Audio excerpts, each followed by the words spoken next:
Carry on. Үргэлжлүүлэх. Please carry on your work. Та ажлаа үргэлжлүүлнэ үү? За check in.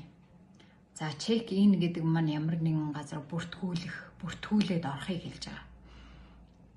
За жишээлбэл we checked in at the hotel.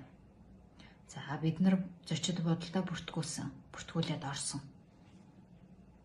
Catch up. За энэ болохоор гүйцэх, нөхөх гэсэн утгатай үг байгаа. За жишээлбэл you need to catch up on your homework. За чи гэрийн даалгавраа нөхөж хийх хэрэгтэй. Add up. Утгатай байх, нийцэх.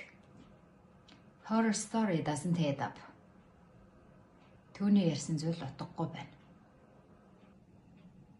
Check out. За ямар нэг газараас төлбөрөө төлөөд гарахыг хэлж байгаа. They checked out at noon. Тэд өдөртөө төлбөрөө төлөөд гарсан. Ask out. Балзаан дөрөх.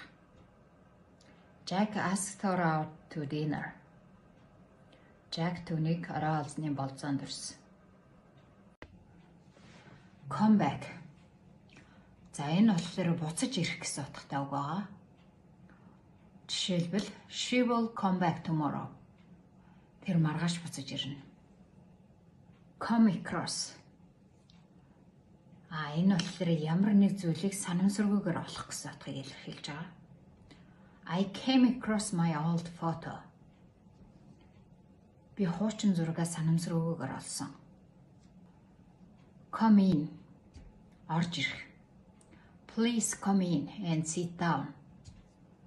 Та орж ирээ сууно.